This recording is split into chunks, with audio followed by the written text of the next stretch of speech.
From inside jokes referencing many of his other works, to the countless homages to his favorite films that he incorporates into every project, Quentin Tarantino is clearly a big fan of Easter eggs. And if you think you've seen them all, this first one will show you just how wrong you are. Did you know that Vincent Vega from Pulp Fiction had a brother in a previous film? I wouldn't be surprised if most of you missed this one. The reveal is so subtle that it barely even registers. The character I'm talking about is Vic from Reservoir Dogs, which happens to be one of the more underrated Tarantino flicks in my humble opinion, mostly because it was the first feature-length film that Quentin ever made. There's a good chance that some die-hard Tarantino fans haven't given the movie much attention, and who can blame them? After all, the guy's made 9 movies. But I digress. Basically, the character's full name is Vic Vega,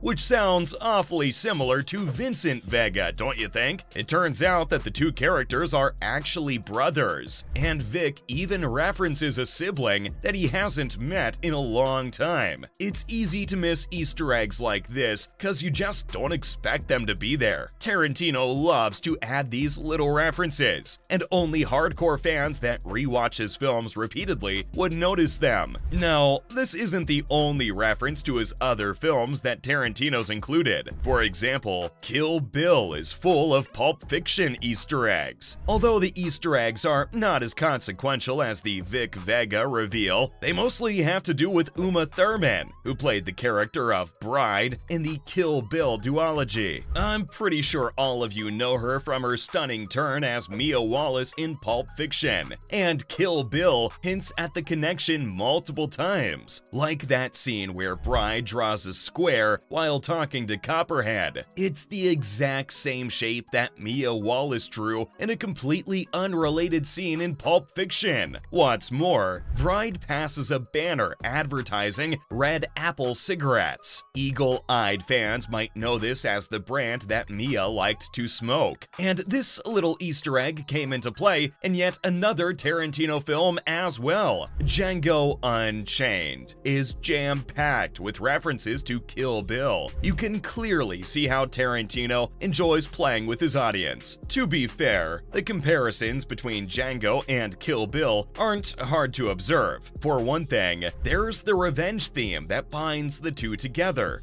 Both Bride and Django are trying to avenge the tragic loss of their lovers, and a particular line spoken by Samuel L. Jackson's character is perhaps the most obvious reference of all. When Django finally ends the corrupt mining slave trade, Jackson's character, Steven, utters the line, "That will be the story of you." Sound familiar? That's cause the line, and practically the entire scene, are a word-for-word, frame-by-frame reference to Kill Bill. Namely, the scene where the eponymous Bill tells Bride that Lucy Liu's character is out to get her. But wait, what does all of this have to do with Red Apple cigarettes? Well, Quentin's treasured fictional brand gets a reference as well. In a blink and you'll miss it scene, the brand's advertised up on the wall of a wooden building in Tennessee. Now, you might be wondering, what's so special about these fictional cigarettes anyway? Well, my friends, let me fill you in on some deep Tarantino lore. You can see the Red Apple brand in pretty much every movie he's made.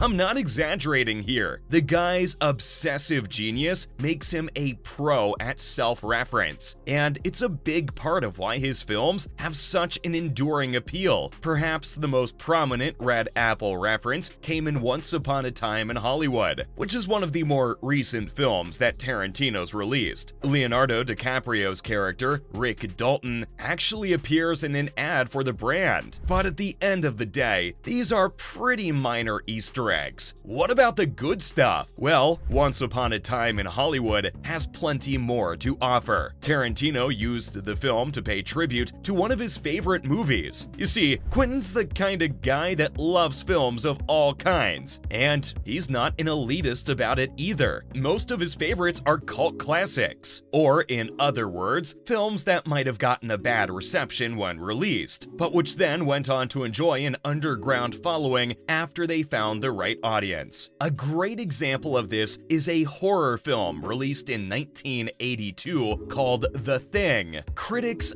hated the movie when it was first released, but nowadays, it's widely regarded as one of the greatest horror movies of all time. Tarantino was an early fan of the film, and he decided to reference it in Once Upon a Time in Hollywood. In case you haven't seen the film, DiCaprio's character Rick Dalton pulls out a flamethrower in a certain scene. It's a ridiculous moment, but it all makes sense when you realize that this is the exact same flamethrower used in the scene. Now, I know what some of you might be thinking. The use of flamethrowers is a pretty common trope, but you have to realize Kurt Russell appears in the film, and he's kind of famous for his iconic turn in 1982's The Thing. That can't just be a coincidence, especially given Tarantino's love for Hollywood and its history. In a way, Once Upon a Time in Hollywood is a love letter to the old school industry, so it makes a ton of sense that Tarantino would want to give us a little Easter egg from The Thing. And it's not just cult classics that he wanted to reference either. Once Upon a Time in Hollywood also referenced one of the best action movies in history. I'm talking about Die Hard, aka the film that defined the action genre for generations to come. If you're a Die Hard fan, you probably already know the scene I'm referring to here. It's the one where Austin Butler's character, Tex, has a gun pointed at Brad Pitt. Pitt's character, Cliff Booth, is known for his wacky sense of humor, so he decides to pull a finger gun in response. What ensues is the kind of banter that seems like classic Quentin Tarantino,